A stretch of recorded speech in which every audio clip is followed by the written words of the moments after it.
Gloria a Jesús. ¿Cuántos alaban al Señor?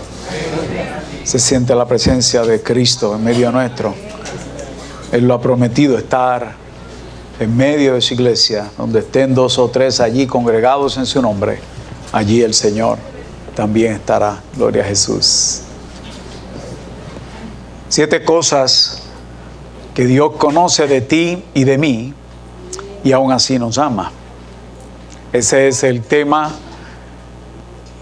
que hemos escogido para reflexionar sobre Apocalipsis capítulo 1 al capítulo 3. Y cada una de esas cosas contempla también una pregunta. ¿Qué cosa es la que el Señor conoce de ti y de mí? Y que la podemos ver o distinguir, identificar en cada una de estas iglesias.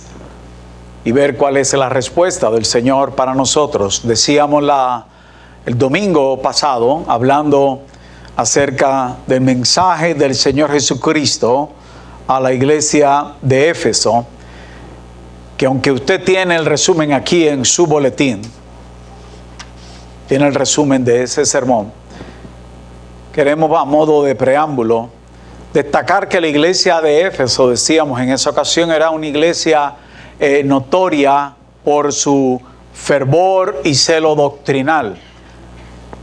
Su actividad misionera y evangelística la hizo destacarse en Asia Menor. Y el Señor le dijo: porque yo conozco tus obras, tu arduo trabajo y paciencia. Y es interesante que dice la Biblia que incluso tenían suficiente discernimiento y conocimiento espiritual para identificar a aquellos que eran falsos profetas y falsos apóstoles. No obstante, al parecer, con el transcurso de los años y de forma casi imperceptible, la comunidad de fe de Éfeso se enfocó más en el activismo eclesial o religioso, como usted lo quiera llamar, en la obra de la iglesia, y comenzó a desatender la relación de intimidad y de amor que debía tener hacia Dios, hacia los hermanos y hacia el prójimo. Por tanto, se dieron a la tarea de servir a la obra, a la iglesia, dejando a un lado o enfriándose ese amor y servicio al Señor de la obra.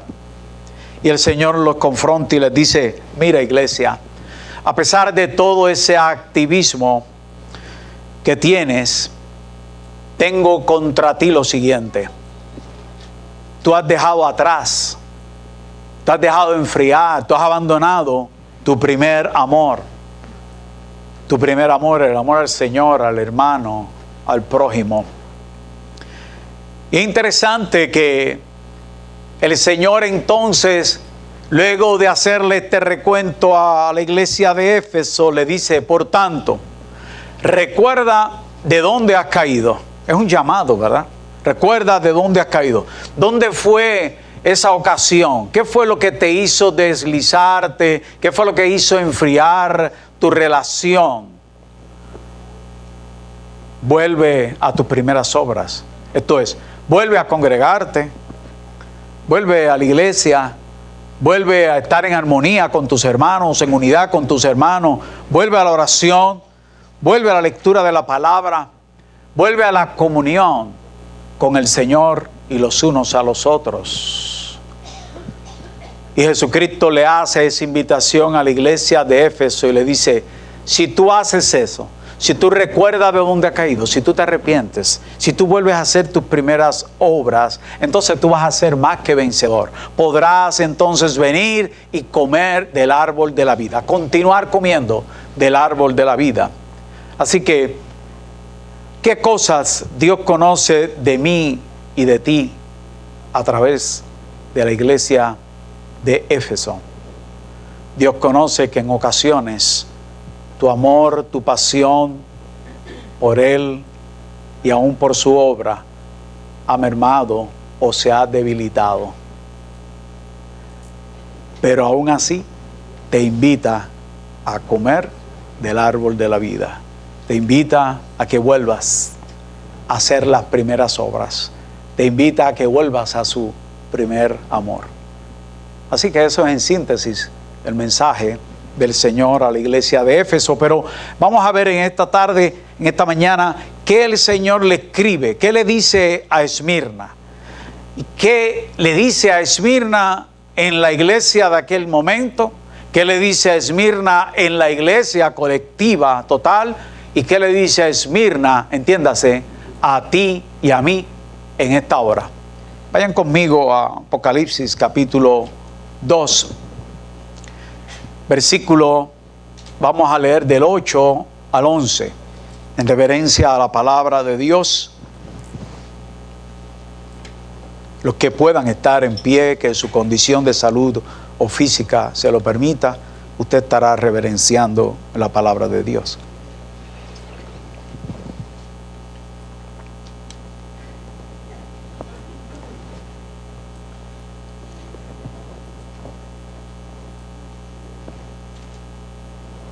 Apocalipsis capítulo 2, versículos del 8 al 11. Cuando lo tengan, digan amén. Amén. Y si están perdidos, aleluya. No están perdidos, en Cristo hay salvación. Versículo 8 al 11.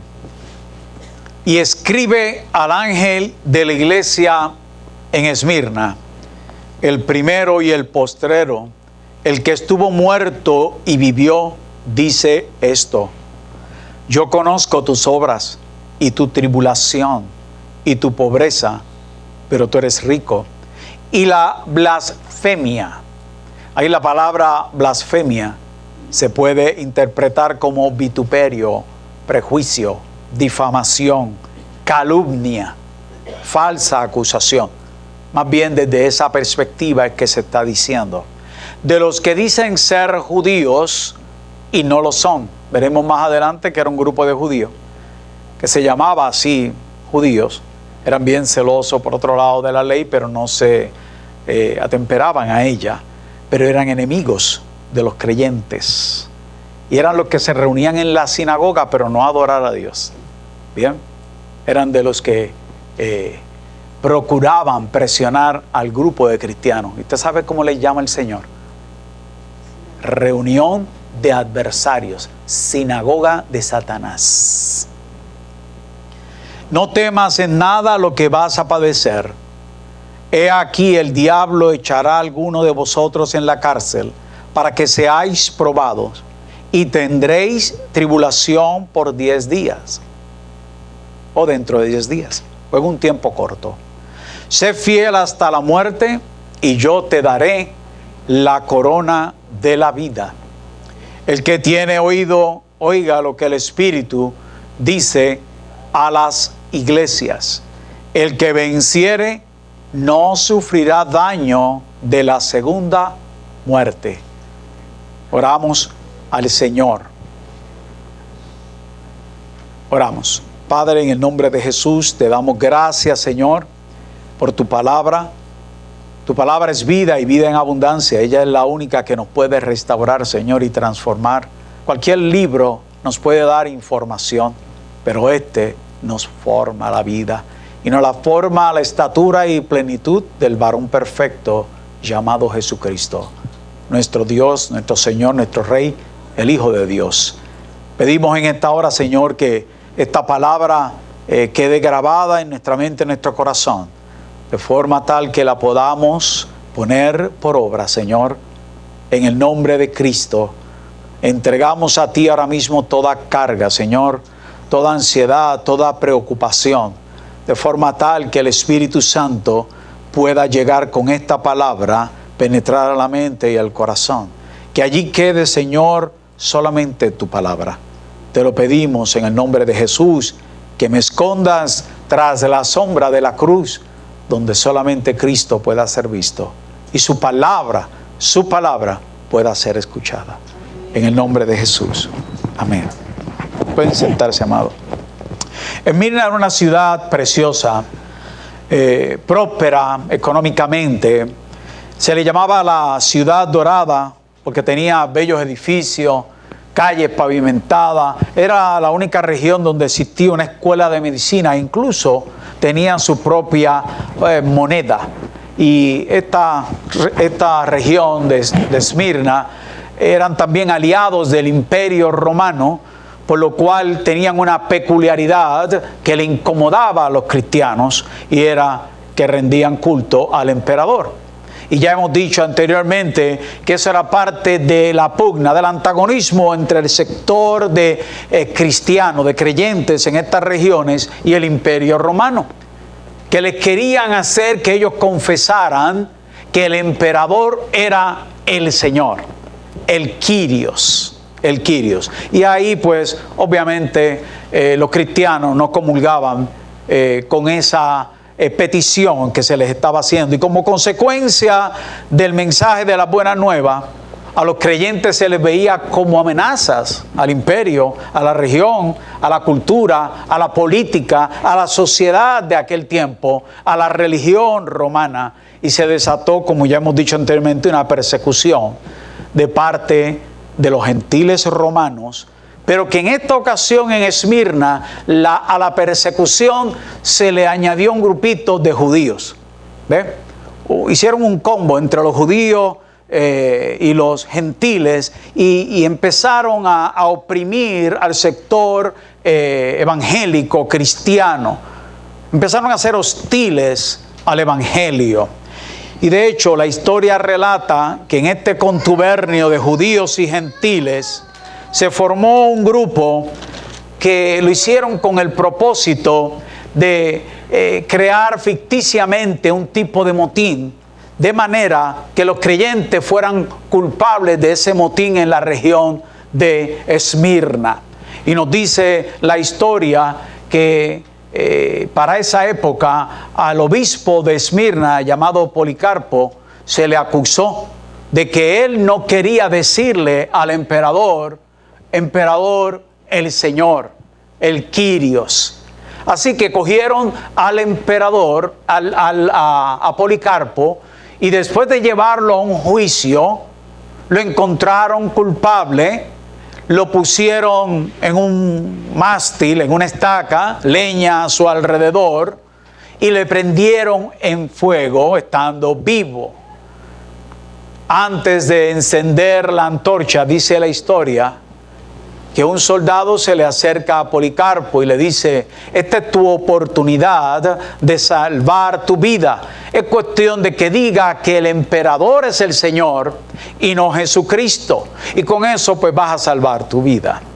La historia relata que Policarpo les dijo: durante más de 85, 86 años, el Señor ha sido fiel a mí.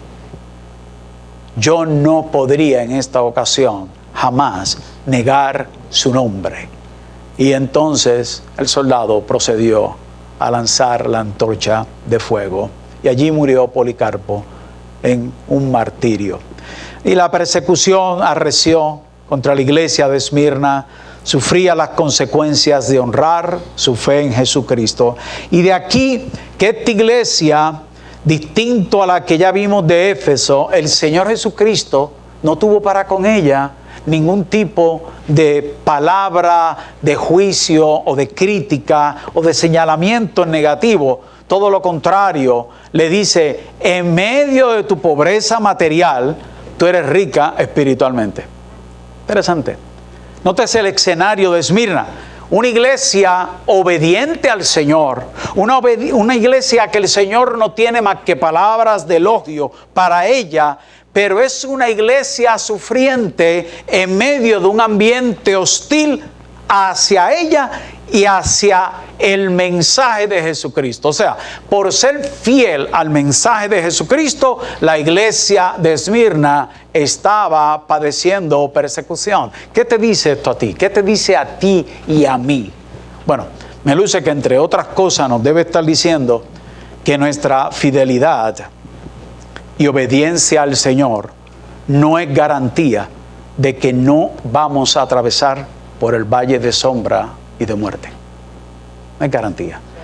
Pero mantenernos fiel al Señor y a sus promesas y ser obediente, nos garantiza que el Señor sí va a cumplir su promesa de guiarnos como buen pastor a través de los valles de sombra y de muerte. Y la Biblia está repleta, amado, de historias de hombres y mujeres, profetas y apóstoles, que sufrieron el martirio, la decepción, la soledad, el rechazo por causa de ser fiel a la palabra del Señor. Y es que mire, en esos momentos difíciles de nuestra vida, en los que a veces atravesamos, los que tú y yo atravesamos, es cuando Dios y su presencia se hace más real. Es cuando nuestra visión de la vida y de los sufrimientos toman otro matiz, ya desde la perspectiva de la fe y de la esperanza. Por eso Pablo pudo decir en 2 Corintios 4:7 que somos vasos de barro donde reposa el poder y la gloria de Dios, y que aunque podemos estar atribulados o podemos estar en apuros o podemos estar perseguidos, no por esto debemos sentirnos desamparados, desesperados o destruidos. Amén. Así que cuando sufrimos por causa de el testimonio de Cristo en tu vida, la Biblia dice que somos copartícipes de los sufrimientos, de la muerte y de la vida de Jesucristo. Los sufrimientos tuyos y míos, a través de nuestra comunión con el Señor, redundan en lo que es la extensión de los sufrimientos de Cristo. Mira, cuando tú y yo estamos sufriendo, se integra una comunión entre tú y el Señor más patente, más cercana que antes, ¿cierto? Pues eso es lo que hace es que tus sufrimientos pasan a ser una extensión de los sufrimientos de Cristo. Es como si Cristo estuviera sufriendo contigo también. Eso es lo que hace el buen pastor. Ahora, ¿qué hace que el Señor Jesús, ante la realidad de sufrimiento que estaba pasando Esmirna, cómo el Señor empieza a manejar ese sufrimiento que ellos tienen de la realidad de la persecución? Lo que hace el Señor Jesús es que procede a identificarse con esos cristianos y lo hace contigo y conmigo de la siguiente manera. Mire cómo lo expresa: yo soy el primero y el postrero, el que estuvo muerto y vivió. Recuerdan que les dije que en el primer capítulo el Señor da unas características propias de Él, que entonces en los capítulos 2 y 3 las va a utilizar. Así que a Esmirna le dice: yo soy el primero y el postrero, el que estuvo muerto y que vivió. Yo soy el que conoce tus obras, tus tribulaciones, tu pobreza material, la blasfemia, esto es, el vituperio, la calumnia, la difamación que hay contra ti, iglesia de Esmirna. Yo soy quien conoce esos judíos que te están persiguiendo y te están haciendo la vida a cuadrito. ¿Por qué el Señor se refiere a la iglesia de Esmirna identificándose de esa forma? Yo soy el primero y yo soy el último. Yo soy el que estuvo muerto y vivió. Esa es la forma de identificarse ¿con qué? Con los sufrimientos de la iglesia de Esmirna. Mire, si usted estuviese enfermo o si usted estuviese desempleado, en pobreza, deprimido y le está pasando bien mal, y yo vengo y me le acerco a usted y le digo: yo siempre he sido millonario, saludable, y yo la paso muy bien, yo lo lamento por ti. Yo estoy seguro que usted va a rechazar ese mensaje mío. Usted va a rechazar el que yo me acerque a usted a darle ningún tipo de palabra. De seguro usted, esa palabra mía no le va a servir de ninguna ayuda. Todo lo contrario. También, de la misma manera, de forma similar, cuando estamos débiles en la fe espiritualmente, quizás hemos cometido algún pecado, tampoco te sería de ayuda si yo voy a ti con un ánimo muy súper espiritual y te digo: mira, yo soy santo, yo soy puro, sin mancha y sin debilidad. Yo oro, ayuno y yo me sé los 66 libros de la Biblia. Yo creo que en medio de tu debilidad espiritual y por la situación que tú puedas estar pasando, por razón de algún pecado que has cometido o que te ha afectado, yo creo que no vas a encontrar empatía en mí con esa super espiritualidad, ¿cierto?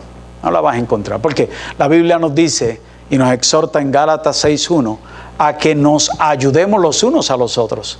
La Biblia dice que llevemos las cargas los unos a los otros, que podamos colaborar en la restauración de los unos con los otros, y que al hacerlo, mire lo que dice la Biblia, hágalo con espíritu de mansedumbre, cumpliendo así la ley del amor de Cristo en cada uno de nosotros.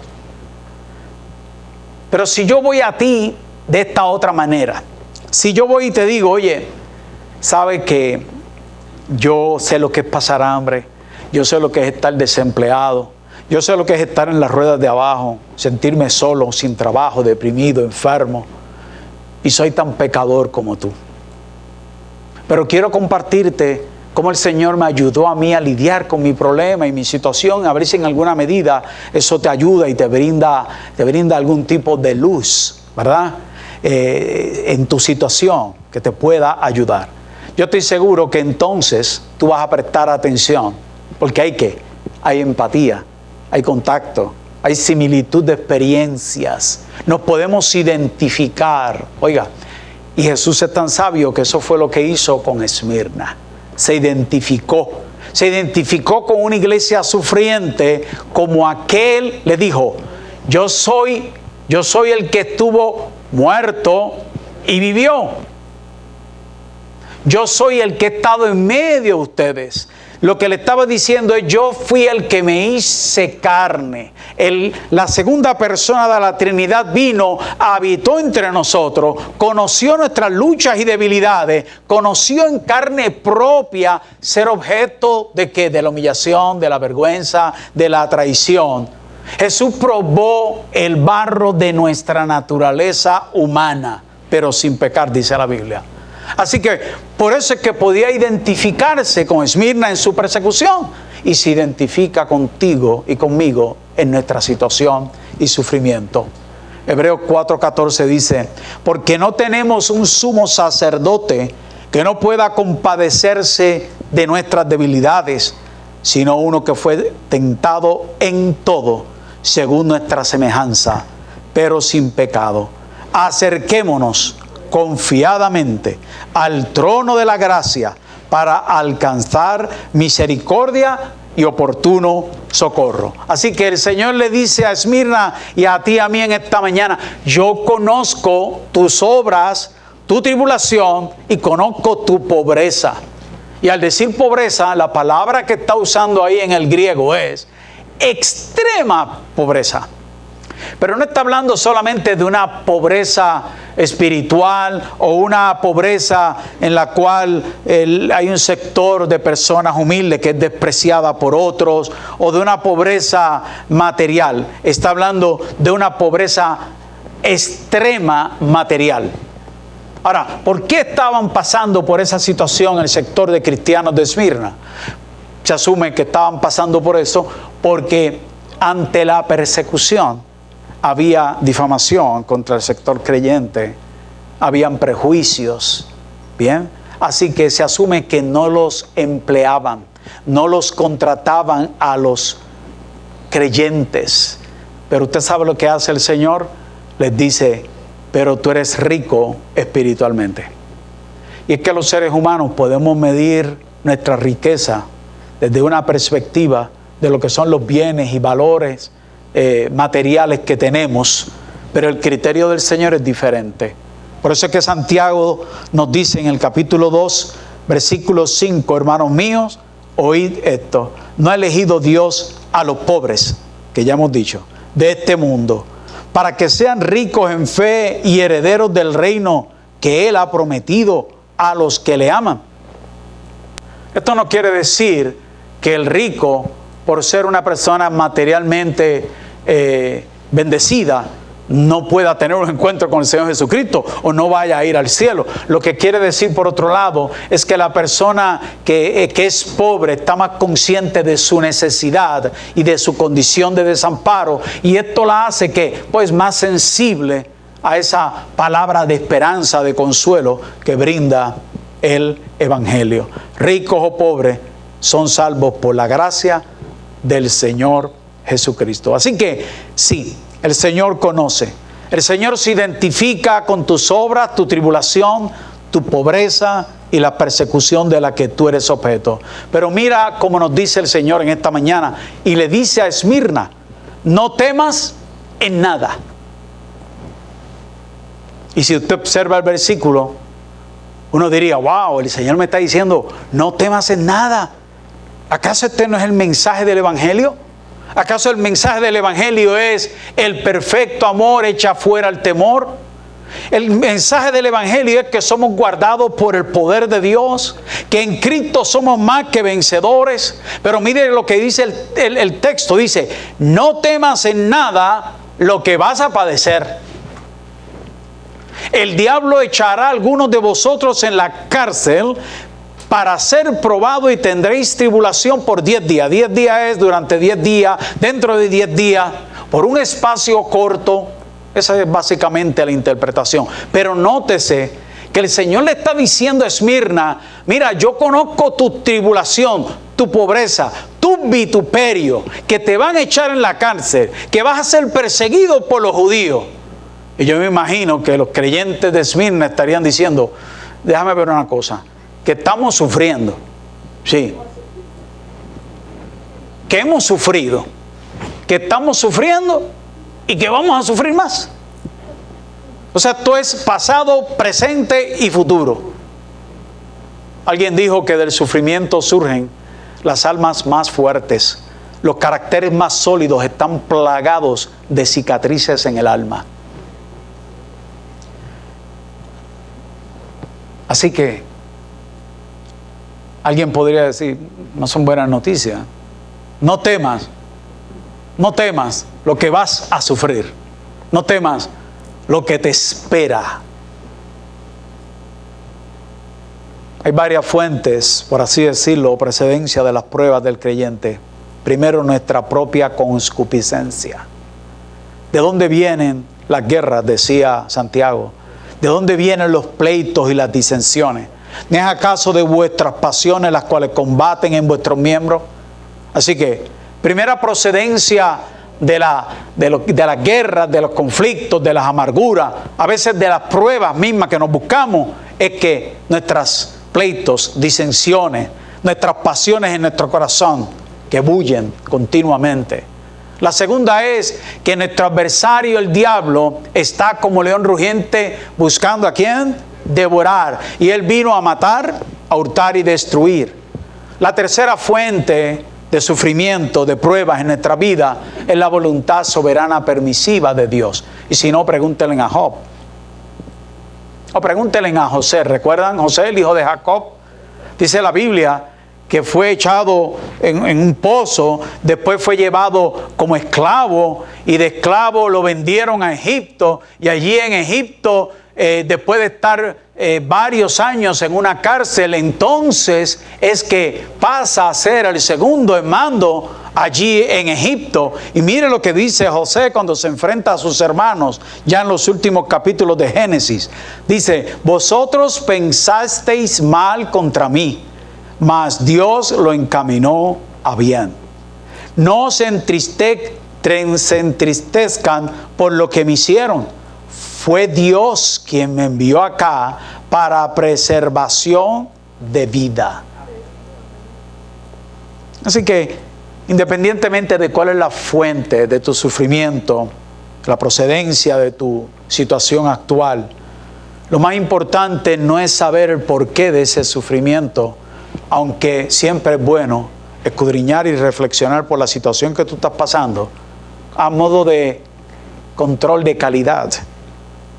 Hay cosas que a veces hacemos y las seguimos repitiendo, entonces nos preguntamos por qué estamos en esa situación. Pues es bueno reflexionar cada vez que viene una etapa de sufrimiento, de prueba en nuestra vida, creo que es prudente, sabio reflexionar en lo que nos está sucediendo para que el Señor y el Espíritu Santo nos ilumine, ¿bien? Pero lo más importante es mantener los ojos en Jesucristo, en Jesucristo. Seguir confiando en que Él está con nosotros en medio de nuestro momento difícil, aun cuando tú no tengas las respuestas a todas las preguntas. Alguien dijo, si en el mundo no existiera el dolor, entonces la alegría no tendría ningún valor. Entonces, ¿cómo tú te sentirías si como a Esmirna el Señor te dijera, no temas lo que vas a padecer? Te echarán a la cárcel o serás probado, tendréis tribulación. ¿Cómo tú te sentirías? Nos sucede que en ocasiones, ante circunstancias difíciles, dolorosas, pérdidas irreparables, quebranto de la salud, divorcio, fracaso en un negocio, a veces nos preguntamos, Señor, ¿y ahora qué? ¿Y de aquí en adelante qué? ¿Qué sentido tiene la vida de aquí en adelante? Y mientras yo reflexionaba en esta palabra, decía, es posible que alguien en Esmirna se hubiese preguntado lo mismo, se hubiese hecho la misma pregunta, pero si estoy sufriendo y ahora el Señor me dice, has sufrido, estás sufriendo y vas a seguir sufriendo. Entonces la pregunta es, ¿en qué medida uno podría decirse cuál es el sentido de la vida de aquí en adelante? ¿Te has hecho esa pregunta en ocasiones? ¿O has escuchado a alguien que se la ha hecho esa pregunta? El sentido de la vida, el propósito o razón de la vida tiene una definición para el no creyente y para el creyente. Para el no creyente, el sentido de la vida se fundamenta en sus circunstancias. En la medida en cuán bien le van las cosas, sus asuntos externos, económicamente, o su salud, o su posición social, dependen de cómo lo perciben las personas de afuera, si lo perciben con éxito o fracaso, con alegrías o tristeza, si son ricos o pobres, educados o analfabetos. Ese es el enfoque secular de lo que es sentido de la vida para el que no es creyente. El enfoque secular del sentido de la vida es uno cuyo denominador y eje central para el no creyente radica en el aquí y en el ahora. En tanto tienes y tanto vales. Dependen de lo que tú tienes, de tus potenciales humanos. El enfoque del sentido de la vida para ellos no contempla la visión y la esperanza de una vida más allá de nuestro ámbito terrenal. Ese es para el secular. Para el que no conoce a Jesucristo. Para el que conoce a Jesucristo, el enfoque es distinto de su sentido de la vida. Efesios 1:14 nos dice que Dios nos eligió en Jesucristo para que fuéramos suyos y así recibiéramos todo lo que Él nos ha prometido. Por tanto, nuestro sentido de la vida del creyente no lo buscamos en nuestras circunstancias o nuestros potenciales. Nuestro sentido de la vida y de esperanza no radica en algo que nosotros tenemos o de lo cual dependemos materialmente. Nuestro sentido de la vida en el creyente radica en el Dios que vino en la persona de Jesucristo y ahora mora en nosotros. Por tanto, el sentido de nuestra vida no radica en algo, radica en ese alguien, en quien vive en tu corazón. Esa es la gran diferencia entre el creyente y el no creyente cuando confronta alguna crisis. El no creyente no cuenta con ese poder del Espíritu Santo, de la vida en Jesucristo, ni de la promesa del Señor que le dice, en el mundo tendréis aflicción, pero confiad, yo he vencido al mundo.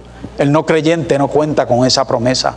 El no creyente no cuenta con la palabra de Dios que le dice, no os dejaré huérfano, estaré con vosotros todos los días hasta el fin del mundo. El no creyente no cuenta con una esperanza viva de que somos guardados por el poder de Dios y que Jesucristo fue a preparar morada futura para nosotros, donde viviremos con Él por la eternidad. Por ende, cuando pasa por sus momentos de tribulación, de angustia, de problemas, de situaciones en la familia, de enfermedades, el no creyente en su visión secular de vida y sin esperanza no puede ver más allá de la esfera terrenal. No puede ver más allá de su propia dificultad. Se le hace difícil lidiar con la situación.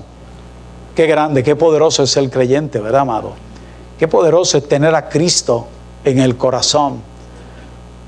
Se dice que el doctor Viktor Frankl, un doctor judío sobreviviente de los campos nazis en la Segunda Guerra Mundial, hizo la siguiente observación.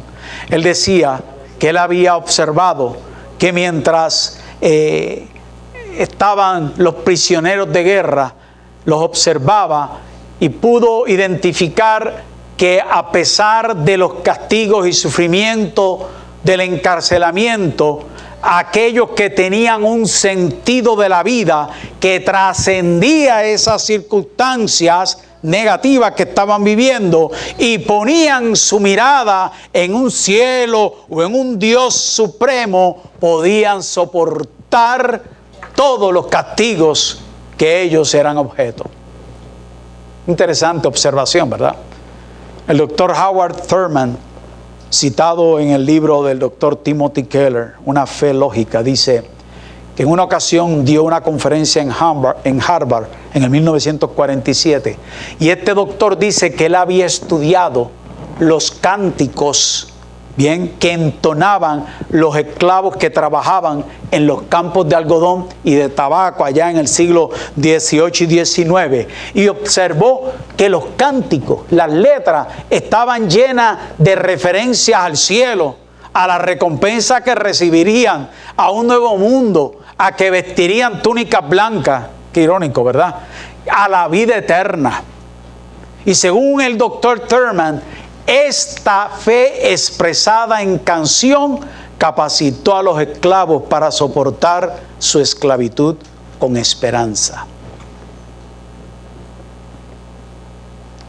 Antonio Pérez Sobrino, en un libro que compré hace unos par de meses, Perfil de la Necesidad, se titula, dice lo siguiente, y cito: hace falta la esperanza para seguir adelante, para tener un motivo por el que vivir, para recibir la recompensa que uno cree que se merece, para indagar y buscar secretos, tesoros escondidos, para alegrarse, tener ilusión, ganas de vivir y de luchar, de superarse y de perfeccionarse, de abrazar la virtud y ir en pos de la verdad, vencer el mal y la mentira y armarse de consolación. Cuando no hay esperanza, cuando escasea, las personas se entregan, se hunden en sus miserias, se sienten derrotadas, caen en el vacío, la apatía, la indiferencia, el autoaniquilamiento, caen en cualquier cosa con tal de huir del sinsentido y absurdidad de la vida. Y entonces las personas sin esperanza se degradan, se animalizan, se vuelven crueles, aborrecibles, implacables, inmisericordias, se airan. La falta de esperanza conduce al deterioro, la degeneración, la depresión y hasta el suicidio y la destrucción. Por eso es preciso estar henchido de esperanza para poder alumbrar a los que no la tienen y esparcirla por doquier. Por eso es necesario recibir la salvación de Jesucristo, albergar la esperanza viva de una herencia incorruptible reservada en el cielo, aguardar la gloriosa venida del Hijo de Dios para poder aspirar a la vida eterna, a cielos nuevos y tierra nueva en los que moran la justicia. Cierro la cita.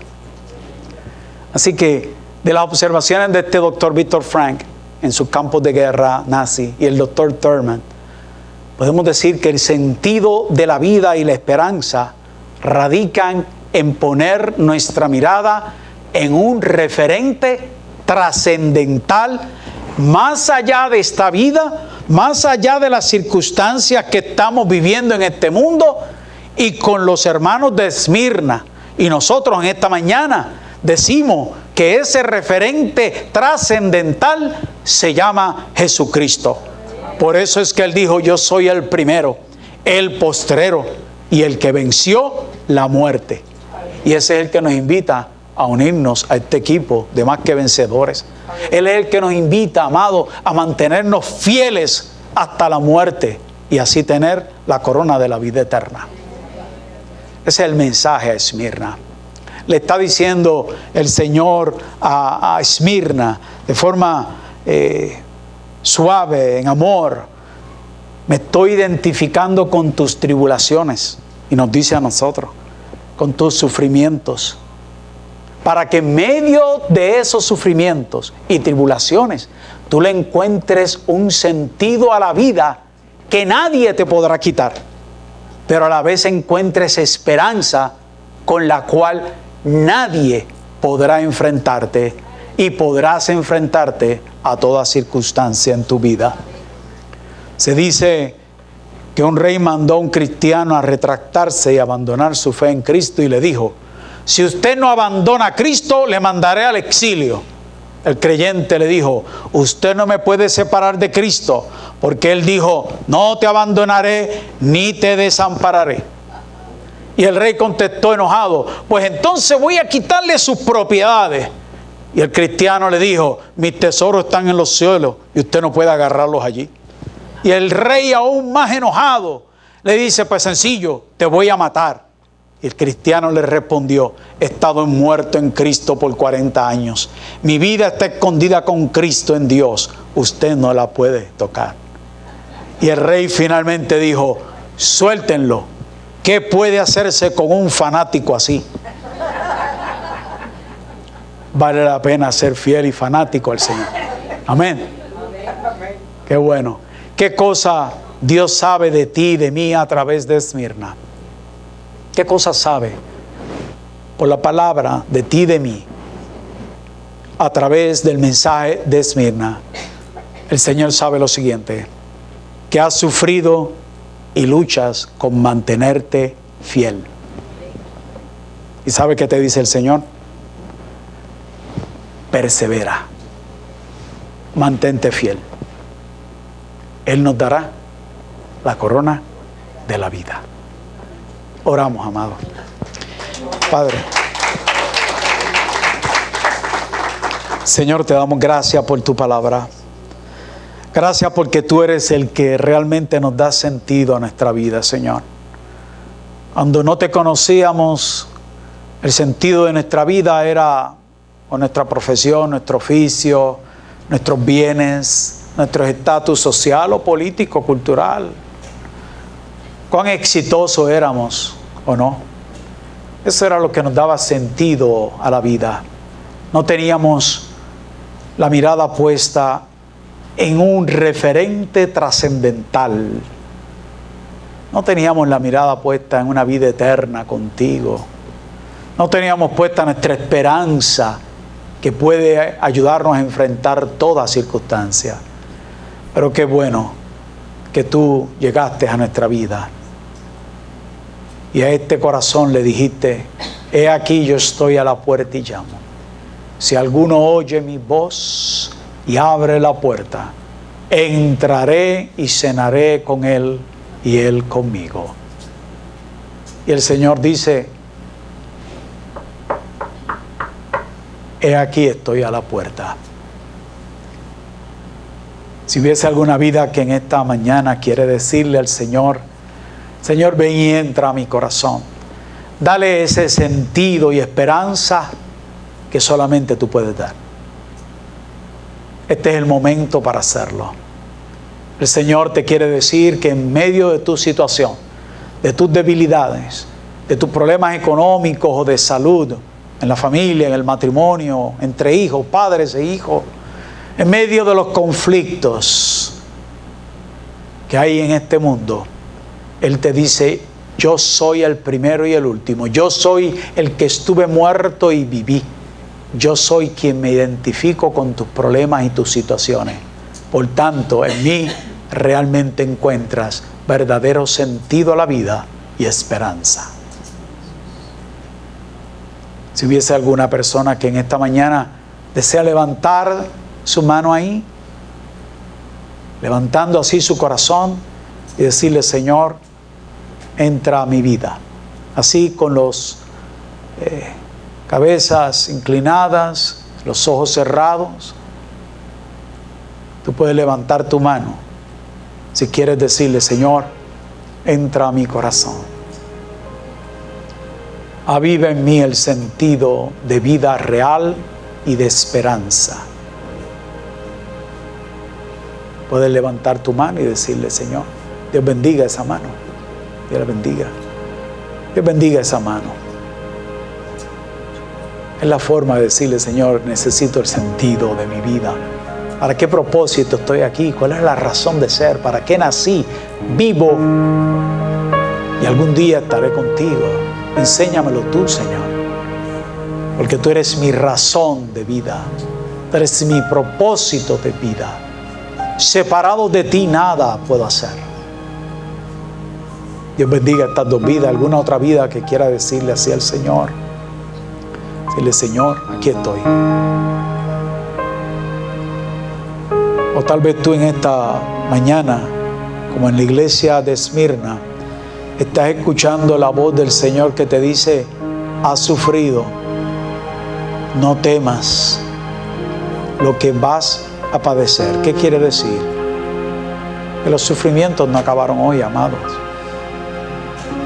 No estamos vaticinando, augurando ningún maleficio o mensaje negativo. Es que se sufre.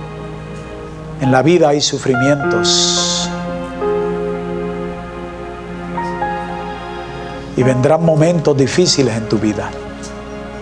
Y en esta mañana tú quieres decirle: Señor, dame la fuerza, el entusiasmo que le diste a los de Esmirna, a los que tú das por tu palabra. Fortaleceos en el poder de Dios. Si tú quieres decirle eso al Señor, levanta tu mano y oraremos por ti también. Si en el mundo no existiera el dolor, entonces la alegría no tendría valor. El Señor nos dice: en el mundo tendréis aflicción, pero confiad, yo he vencido a ese mundo. Señor, mira las manos que se han levantado. Las bendecimos en el nombre de Jesús. Y en esta mañana, como iglesia, te decimos una vez más: Señor, ven y fortalece nuestra vida, nuestro corazón, Señor. Tú sabes que sufrimos y que luchamos por mantenernos fiel. Pero no queremos hacerlo en nuestras fuerzas. Necesitamos las fuerzas del Espíritu Santo en nosotros para hacerlo. Gracias, Espíritu Santo, porque tú moras en los corazones de cada uno de mis hermanos, en cada uno de los que te han confesado como Señor y Salvador. Y a través de tu palabra hoy tú restauras esas fuerzas, restauras esa comunión y ese compromiso contigo, con tu iglesia, con el prójimo.